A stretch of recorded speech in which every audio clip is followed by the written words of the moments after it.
Muito bem, na aula de hoje nós vamos analisar aqui o parecer do Ministério Público Federal, nós vamos analisar um acórdão do TJ de São Paulo, nós vamos analisar uma decisão do STJ e, por fim, nesta sequência, o acórdão do Tribunal de Justiça do Rio Grande do Sul. Qual é a questão? A questão é que as pessoas às vezes confundem. Não há necessidade de que você concorde ou discorde do argumento, mas há necessidade de que você saiba distinguir. As pessoas confundem muitas vezes a simples recusa ao bafômetro, ao etilômetro, com a necessidade de sinais notórios de embriaguez. E no centro dessa confusão toda está um lapso temporal entre dois artigos do CTB. O artigo 165 do CTB, que fala uma coisa, e o artigo 165A do CTB, que fala outra coisa. Bom, qual é o problema? O problema é que quando você vê notícias, eu estou aqui no site do Ministério Público Federal, tá bom? Quando você vê notícias como esta aqui, punição apenas por recusa de teste do bafômetro é inconstitucional, defende o Ministério Público Federal. Qual é a mensagem que está sendo passada nesse momento? Está sendo passado que, independentemente do momento, independentemente do que está acontecendo, uma simples recusa ao bafômetro daquela pessoa que tenha sinais ou não, ela é inconstitucional. Não há uma análise pela manchete, não há uma análise temporal, não há uma análise de tipos infracionais diferentes previstos no CTB. O que passa para a população é que toda e qualquer recusa é inconstitucional.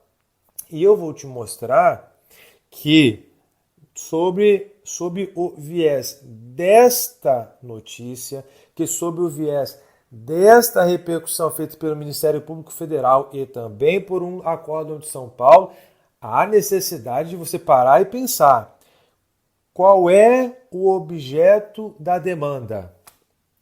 É uma recusa baseada no artigo 165, que fala dirigir sob influência de álcool ou outras substâncias, combinada com o parágrafo 3º do 277, que existe uma discussão ferrenha assim, você que está acompanhando esse meu curso, você sabe muito bem dela, ou será que está enquadrado no artigo 165A, que está dentro do Código de Trânsito Brasileiro, que é uma lei federal passada pelo Congresso Nacional, sancionada pelo presidente, e que até o momento não tem uma declaração de inconstitucionalidade. E ela fala recusar-se. Ou seja, a lei federal, até o momento vigente, não faz ali uma exigência no artigo 165A de qualquer sinal, de qualquer prova. O tipo é recusar-se. Então, antes de tomarmos qualquer uma conclusão, é preciso saber o seguinte: esta notícia, por exemplo, aqui do Ministério Público, está dizendo, como parece, que é a recusa de 165 e 165A do Código, ou não?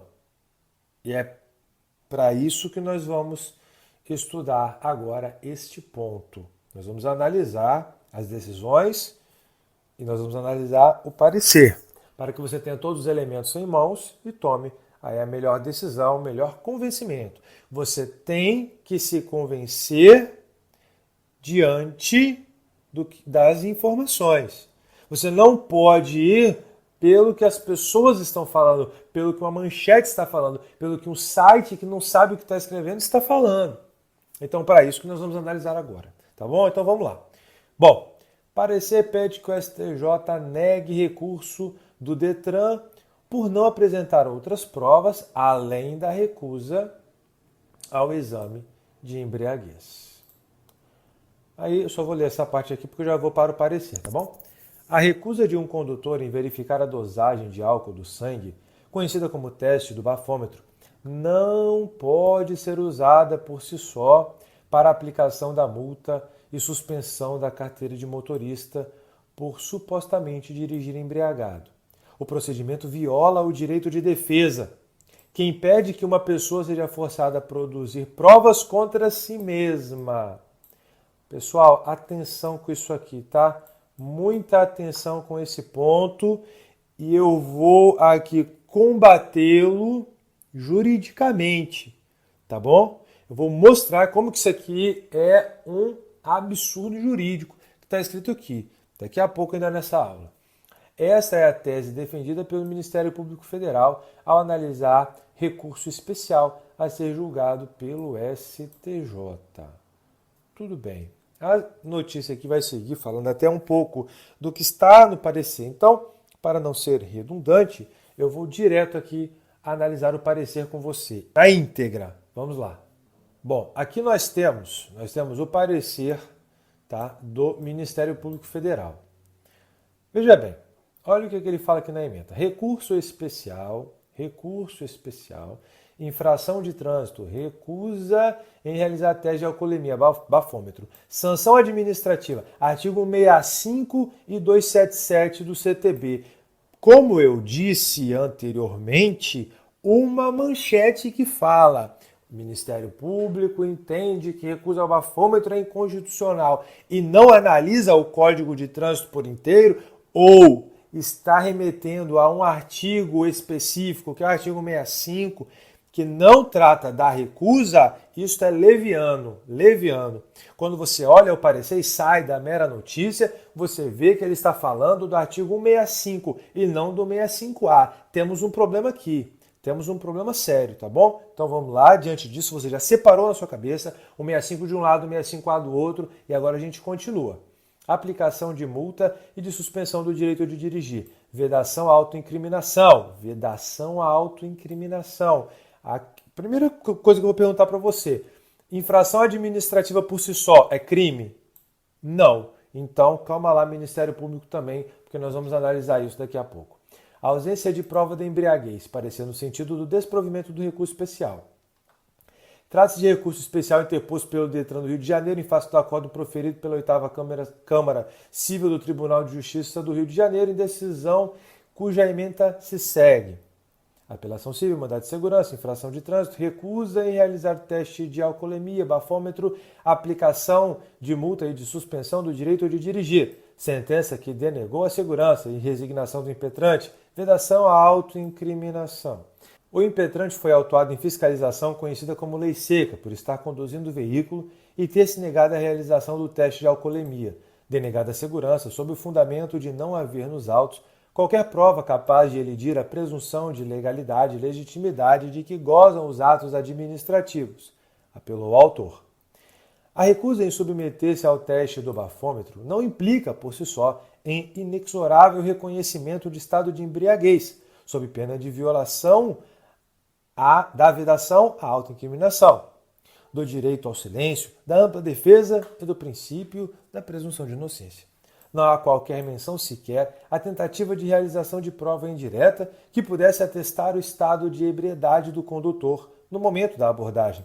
Imperiosa é a concessão da segurança em favor do impetrante, ora recorrente, a fim de anular o auto de infração de que trata este White, cancelando as penalidades dele provenientes. Concessão da ordem, recurso conhecido e provido. Bom, esse foi o acordo.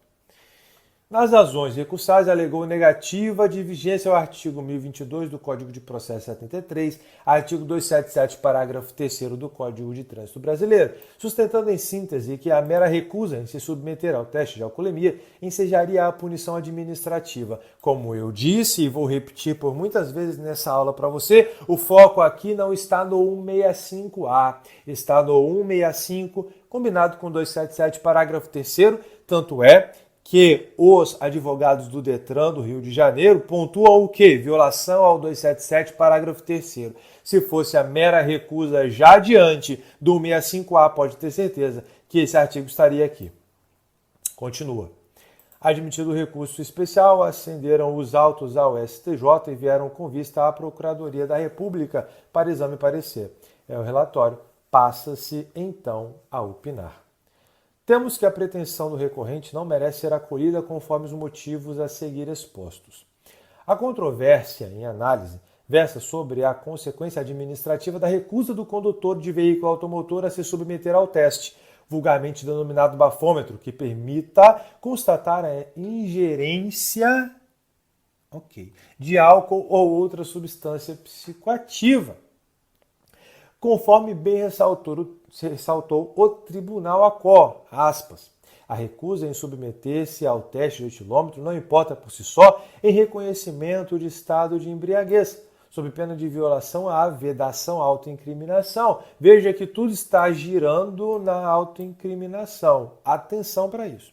Ao direito ao silêncio, ampla defesa, princípio da presunção de inocência.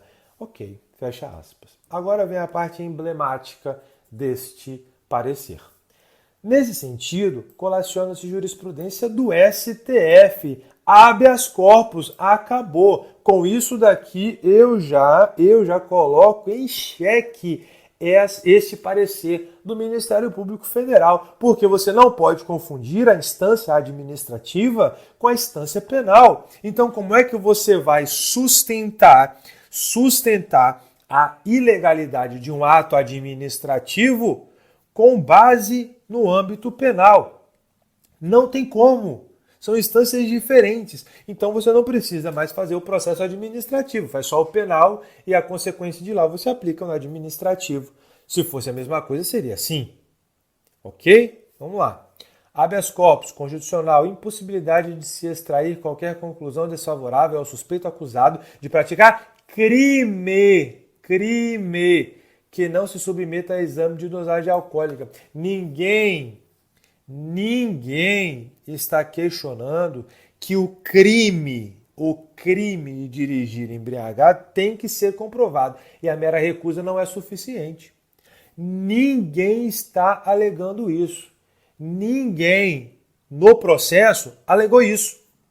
E aí o Ministério Público utiliza-se de uma jurisprudência do âmbito penal para falar que a simples recusa não pode caracterizar crime. E não pode mesmo, mas nós estamos falando de uma infração administrativa.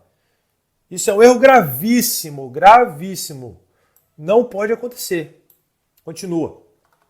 Direito de não produzir prova contra si mesmo, penal. Nemo tendentur se detegere, penal. Indicação de outros elementos juridicamente válidos no sentido de que o paciente estaria embriagado. Possibilidade, lesões corporais de homicídio culposo no trânsito. Descrição de fatos que, em tese, configura crime. Inviabilidade do trancamento da ação penal. Ponto 1 do acórdão. Não se pode presumir que a embriaguez de quem não se submete a exame de dosagem alcoólica. A Constituição da República impede que se extraia qualquer conclusão desfavorável àquele que suspeita ou acusar de praticar alguma infração penal. Pessoal, isso está muito claro. Está muito claro. Está utilizando um argumento do direito penal para desconstituir uma infração administrativa. Não estou aqui pedindo para que você concorde comigo se precisa ou não de provas, mas está muito claro que não se pode alegar uma coisa no administrativo como a jurisprudência penal, que está falando de crime, e é óbvio que para o crime precisa de provas. Não está correto. Continuando, exerce o direito de não produzir provas contra si mesmo, precedentes. Outro acordo que ele coloca, habeas corpus, preciso falar mais nada. Não preciso falar mais nada. Habeas corpus. É jurisprudência pacífica no STF a possibilidade do investigado ou acusado permanecer em silêncio, evitando autoincriminação. Olha, é muito difícil você pegar um parecer do Ministério Público Federal, saindo de uma notícia do site do Ministério Público Federal, totalmente equivocada, e você pega o parecer dele, que está falando de uma infração de trânsito, totalmente baseado no direito à não autoincriminação, com jurisprudências do direito penal. É difícil. Por isso que eu sou tão ferrenho aqui na luta pela profissionalização do direito de trânsito, porque o direito de trânsito não está sendo levado a sério. Não está sendo levado a sério. Quando você pega um caso desse e analisa da forma como eu estou fazendo aqui com você, não tem como levar a sério. Isso é um absurdo.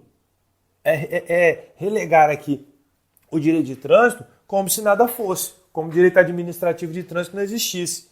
Só existisse a parte criminal. E fosse a mesma coisa. E não é. Por isso que você, por exemplo, que está fazendo esse curso aqui comigo, pode chegar tranquilamente em qualquer tribunal de justiça para debater em alto nível com qualquer desembargador sobre qualquer tema de trânsito. Por quê? Porque você sabe a diferença do instituto, você sabe qual é a diferença dos tipos infracionais, do direito administrativo para o direito penal. Coisa que você está vendo aqui que ninguém sabe, que pouca gente sabe, que é um absurdo. Ok? Vamos continuar.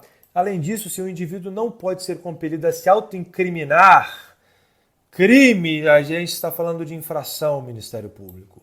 Não pode ser obrigado a efetuar o teste do bafômetro, compelido a autoridade fiscalizadora provar a embriaguez a fim de aplicar as sanções previstas no artigo 65. Bom, como eu disse, eu não vou entrar aqui na celeuma do artigo 65 se precisa de prova ou não. Não vou entrar nisso aqui agora. O que eu quero te mostrar é que a notícia que deu origem a isso tudo, ela é genérica e parece que se aplica ao 65A. Já mostrei aqui que não. Já mostrei aqui que o parecer dele não está falando nada disso. Mas aí o que é mais triste nessa história é que ele vem lá de cima, tudo isso daqui, falando de crime, jurisprudência de crime, e aí no final fala, então, não pode se autoincriminar, né? Crime, ok. E não pode, por isso, não pode ter as punições do artigo 65. Eu acho que algo no meio do caminho se perdeu. Nesse parecer aqui, com todo respeito. Algo se perdeu, não faz sentido. Tá bom? Através dos mecanismos dispostos no artigo 277 do mesmo diploma que assim dispõe. Aí ele vai elencar aqui o 165 e o 277. Tudo bem. Cabe esclarecer que o auto de infração remete diretamente ao supracitado artigo 65. Eu espero que você esteja vendo como que é importante você pegar o auto de infração, um processo administrativo ou um processo judicial e ver qual é o enquadramento. Já falei para você nesse curso aqui, olha o enquadramento para não fazer contestação, para não fazer defesa ou recurso que não tem nada a ver, ou parecer que não tem nada a ver. Veja o tipo infracional, cujo núcleo é a direção de veículos com influência de álcool. Portanto, na ausência do teste de alcoolemia, caberia à autoridade de trânsito a produção de outras provas do suposto estado de embriaguez, ora recorrido por meios diversos, tais como o exame pericial, a comprovação testemunhal ou até mesmo a descrição do estado físico e mental do abordado. No entanto, não há qualquer menção sequer à tentativa de realização de prova indireta que pudesse atestar o pretenso estado de ebriedade do condutor no momento da abordagem. Ademais, a resolução 206 dispunha a época dos fatos. Mais uma vez, se você está nesse curso aqui comigo, você já viu a evolução histórica. E se ele está falando da resolução 206 de 2006, essa infração é extremamente velha, antiga. Então não pode jogar na vala comum o artigo 65A, que é posterior à resolução 432, que revogou a 206. Ok? Ponto. Aqui embaixo. Por fim, não obstante o disposto na resolução, os agentes públicos permaneceram omissos no cumprimento dos parâmetros supracitados, inexistindo qualquer documentação com as informações acerca de sinais resultantes do consumo de álcool. Por certo, a presunção de veracidade e legitimidade dos atos administrativos não pode provocar a presunção da culpa do impetrante e se sobrepor aos direitos e garantias fundamentais, como a presunção de inocência. Pelo exposto, oficia o Ministério Público Federal no sentido de não conhecimento por força da súmula 7 do STJ ou do desprovimento do recurso especial Brasília, 19 de abril de 2018. Bom, como eu te mostrei, aquela manchete está totalmente equivocada.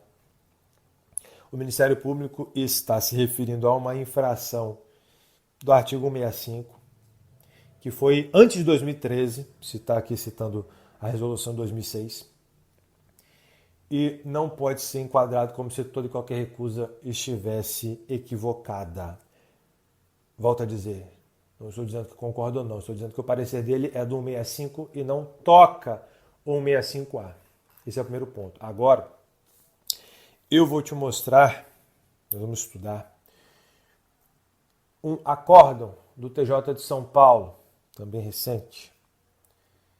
E ali eu vou te mostrar uma coisa muito importante. Para você que trabalha com direito de trânsito, você que faz recurso, você que julga, você que é do Poder Judiciário, muito importante. Onde eu também vou tratar do artigo 65. Embora todo mundo fale que é a recusa em geral. Não, 165.